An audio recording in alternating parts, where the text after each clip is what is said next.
Vamos a iniciar la ampliación conversando con el defensor del pueblo, Walter Gutiérrez Camacho, que tenemos una primicia, un informe final que ha realizado la Defensoría del Pueblo.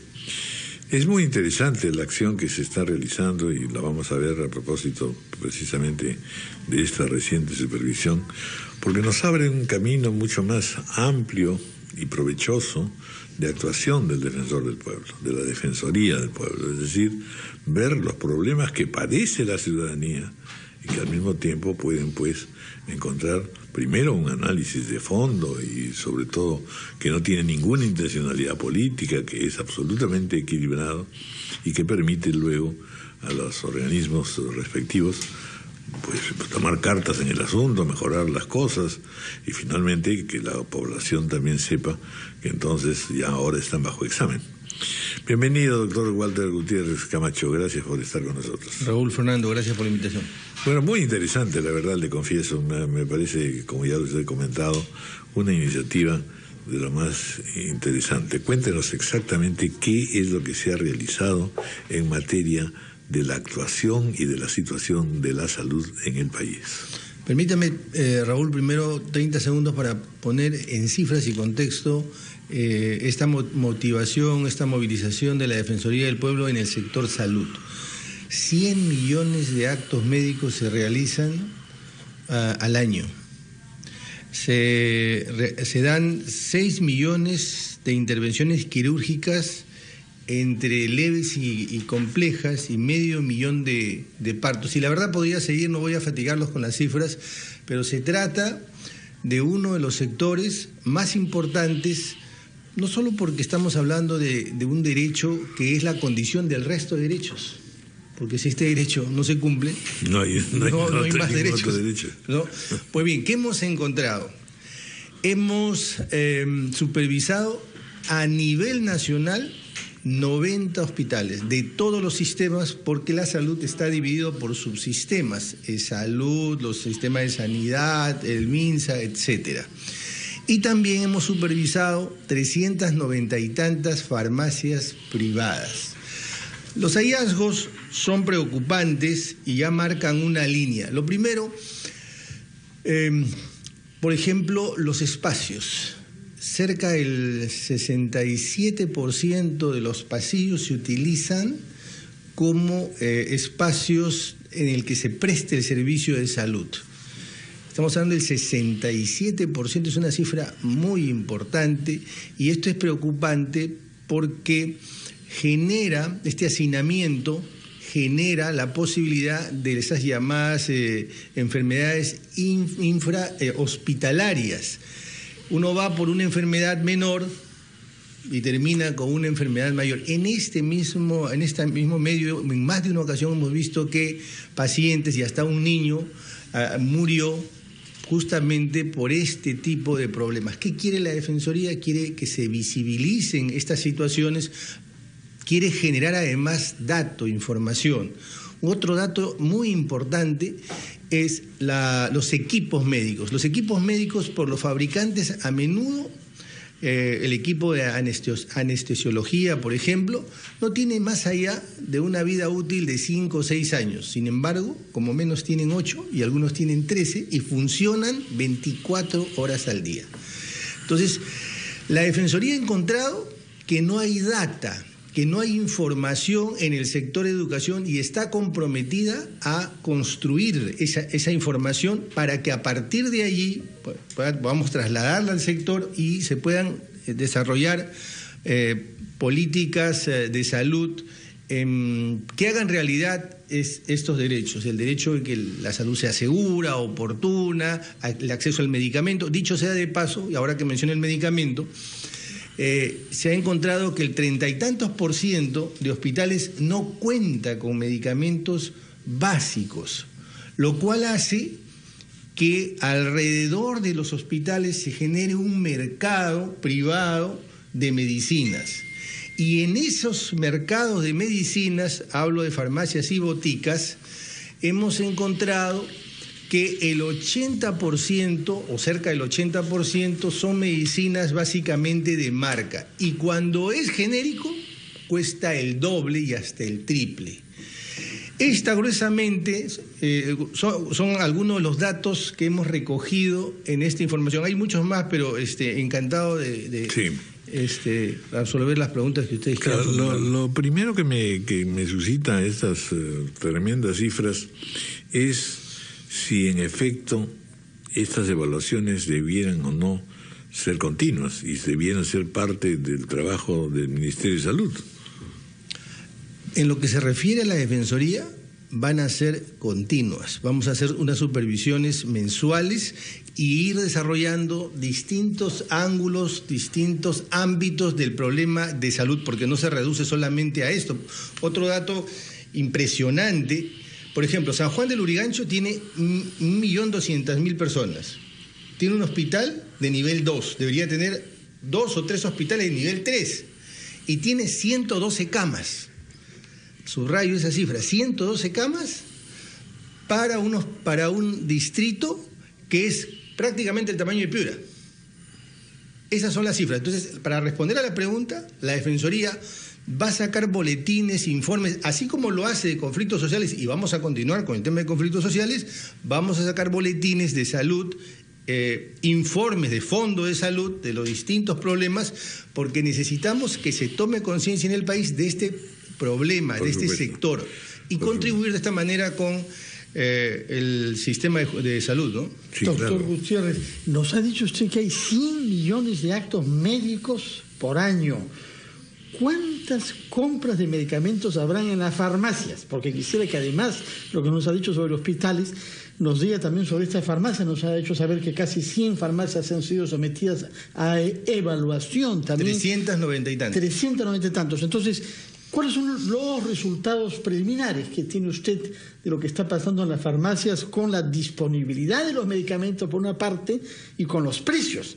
Porque sabemos ahora pertinentemente que ha habido ahí concertación, hay una multa ya consolidada respecto de eso, ¿no? Bueno, varios temas. En primer lugar, estas cifras que he mencionado para reivindicar el derecho de autor pertenecen al Colegio Médico del Perú, que ha utilizado como fuente el Salud, el MINSA, y cuando he conversado con el decano me señaló que estas cifras para él incluso ya están desfasadas, pero son las que hay, o sea, podrían ser mucho más. Eso en primer lugar en relación a las cifras. Respecto a los actos, actos de compra de medicinas, no tenemos. Hace un momento decía que no hay data, vamos a empezar a construirla. Pero es importante que reparemos en el acceso a la medicina. El acceso a la medicina también forma parte del derecho a la salud. Lo primero que hemos encontrado es que el paciente no tiene la posibilidad de decidir. ¿Y por qué no tiene la posibilidad de decidir? Porque hay una norma, no hay una, pero hay varias, pero una de ellas es la Ley de Protección al Consumidor, que exige que en cada farmacia o botica exista la lista de precios y usted pueda decidir qué medicamento compra. Bueno, en la gran mayoría, en el 70% prácticamente, eso no existe. En segundo lugar, hay una inducción a la compra del medicamento de marca. Es legítimo que las farmacias se constituyen empresas, se constituyen para ganar dinero, pero hay una evidente política de inducción a que se consuma el medicamento de marca. Y cuando se vende el genérico tiene un 200 y hasta un 300%. Esta es la realidad. Esto es lo que está pasando en las farmacias. Respecto a la concertación, ¿por qué la Defensoría ingresa con todo a esto? ¿Cuánto demoró la sanción en Indecopi? Varios años. 7 años. Sí. 7 años. Y podían haberse ido al Poder Judicial a un contencioso administrativo donde fácil podía durar 10 años más. 17 años. Es increíble. ¿No es cierto? Entonces, en un análisis costo-beneficio, un gerente eso agarra y lo pasa simplemente al costo y sigue con su misma política. Pero es diferente si la voz de la Defensoría permanentemente y los medios estamos señalando este tipo de cosas, porque eso va a hacer que se arredre un poco, que se corrija estas políticas. Esa es la idea, poner el tema de salud en la agenda pública y señalarle al ciudadano que no le están haciendo un favor, este es un derecho. Bueno, ahora, en este caso, en realidad, los implicados son el propio Ministerio de Salud y el Ministerio de Economía y Finanzas, que es el que tiene que disponer de dinero. Es decir, es utilísimo lo que se ha realizado, pero al mismo tiempo nos pone pues al descubierto las tremendas debilidades y tremendas insuficiencias financieras que tenemos para un sistema de salud mínimamente adecuado. ¿Qué cosa puede ocurrir allí? Es decir, ¿cuánto de esto debe movilizar o no al gobierno? ¿Cuánto debe hacer comprensivo al Ministerio de Economía y Finanzas?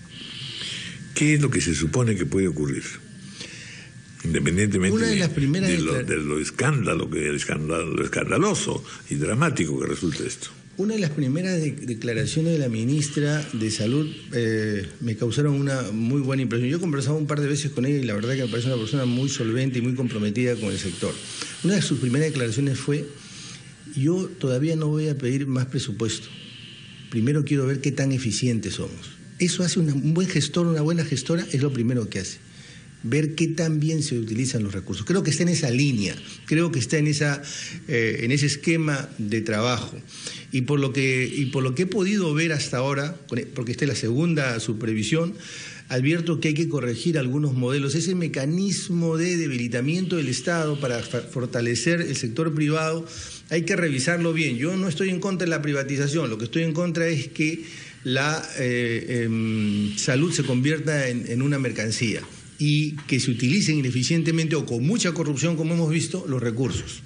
Entonces, a mí me parece que la ministra está en esa línea de trabajo por lo menos clara. 8:19, hacemos una pausa y continuamos. Los mejores testimonios son los de los pobres y de los necesitados y de los que están mal atendidos en todo este sistema nuestro. En la estructura de quejas, curiosamente, en la Defensoría no tiene un registro cuantitativamente muy significativo el tema de queja de salud. Y de esto probablemente debe ser porque no estaba en la agenda de la Defensoría esta línea de trabajo. Sin embargo, a partir de esta gestión hemos decidido tener una línea permanente 7x24, crear una aplicación, en fin, todos los mecanismos para que el ciudadano pueda presentar sus quejas no solo en salud, en 3 sectores que para mí son claves: salud, educación y justicia. En esos 3, sin dejar de lado lo importante que se ha hecho, eso siempre quiero subrayarlo, vamos a abrir, digamos, este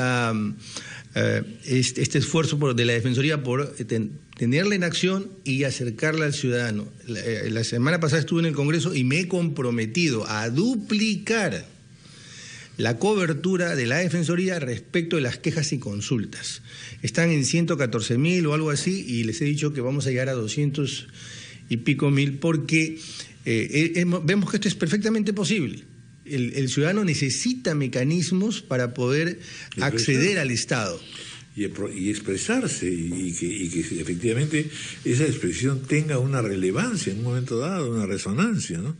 Porque junto con la inmoralidad hay pues esta cosa de inercial de la administración pública que efectivamente va todavía a perdurar, es uno de los grandes males que tenemos, ¿no es cierto?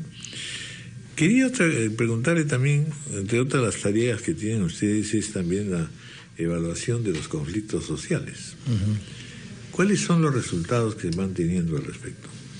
Bueno, los conflictos sociales desafortunadamente no han bajado, han subido, no demasiado, pero han subido. Hoy tenemos en el reporte del mes de octubre, los conflictos han subido 4 o 5 conflictos más. Pero el problema no es solo un tema cuantitativo. Desde el punto de vista de la Defensoría, es que desafortunadamente la gestión anterior, el gobierno anterior, le ha dejado muy poco margen a este gobierno. Que prácticamente el último año ha sido un año en el que se ha ido de mesa de diálogo en mesa de diálogo y producción de acta tras producción de acta sin entrar al fondo del tema. Y tal vez lo más importante en materia de conflictos en esta gestión hubiese sido fortalecer y darle estatus de ministerio a la Oficina de Conflictos Sociales. ¿Por qué? No por un tema burocrático, porque desde nuestro punto de vista es riesgoso que los ministros desfilen por los conflictos sociales, porque hay que darle continuidad a las gestiones de los ministros. Los ministros deberían mínimamente estar 2, 3 y si es posible hasta 5 años en las carteras para poder hacer gestión, pero si van a resolver conflictos, históricamente los conflictos fagocitan ministros. Basta echar una mirada a los gobiernos para darse cuenta cómo caen los ministros cada vez que empiezan a transitar el terreno de los conflictos. Por eso es importante que esa oficina esté bien institucionalizada y además tenga un altísimo nivel quien conduce, me refiero a un nivel burocrático de gobierno al nivel de un ministro. Pero eso no lo he visto últimamente y sería la recomendación de la Defensoría. Y por otro lado, que se haga seguimiento a los acuerdos. No puede ser que cada acta sea un poco de oxígeno para ver qué hacemos en el interín o cómo es que se desinfla este conflicto. Y simplemente por fatiga o agotamiento lo solucionemos. Así no se va a conseguir un resultado positivo. Lo único que se va a conseguir es que se agudice. La visión de la Defensoría va por ese lado. Creo que hay que tener siempre datos, tener siempre información.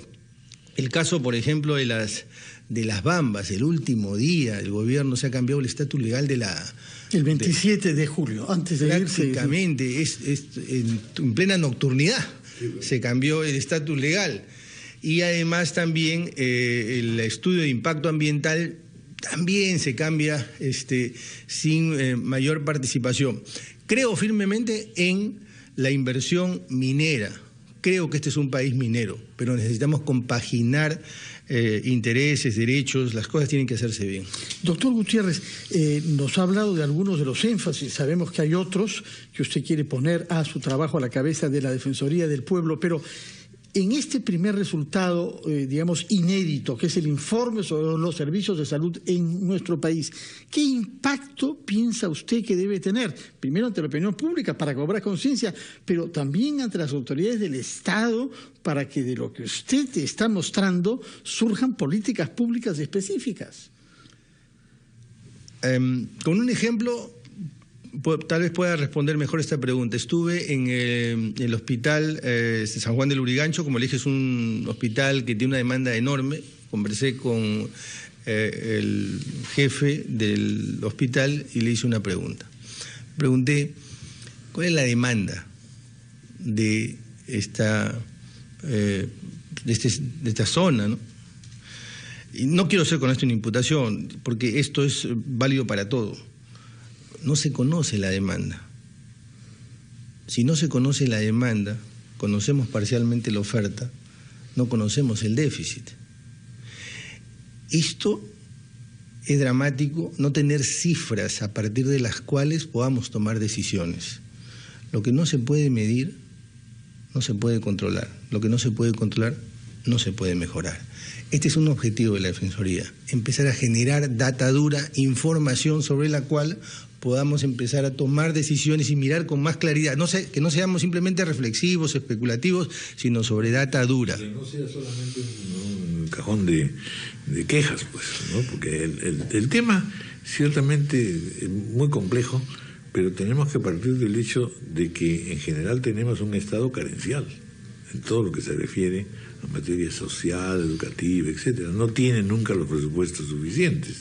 Y por otro lado, en el sector privado tenemos también dificultades de toda índole. O sea, somos deficitarios, secularmente en realidad. Claro, de modo que no se puede corregir las cosas de la noche a la mañana. Pero sí es muy importante, y esa es la tarea de la Defensoría, justamente, poner en guardia a la población, al país, a las autoridades, de modo que se vaya poco a poco, pues, atendiendo sector por sector. Con información tenemos más probabilidades de ser eficientes. Y ese es el segundo punto, es el segundo objetivo de la Defensoría, contribuir a la eficiencia del Estado. La protesta gana la calle la protesta se vuelve violenta cuando no encuentra esos canales que satisfagan sus derechos, sus necesidades, sus demandas. Entonces, si nosotros estamos en esta línea, la idea es generar institucionalidad. Este es el segundo objetivo. Bueno, pues muchas gracias, doctor Walter Gutiérrez, y felicitaciones, de verdad, que es una tarea fundamental la que viene realizando. Muchas gracias. Muy amable, gracias. 30 minutos de la mañana, vamos a hacer una pausa.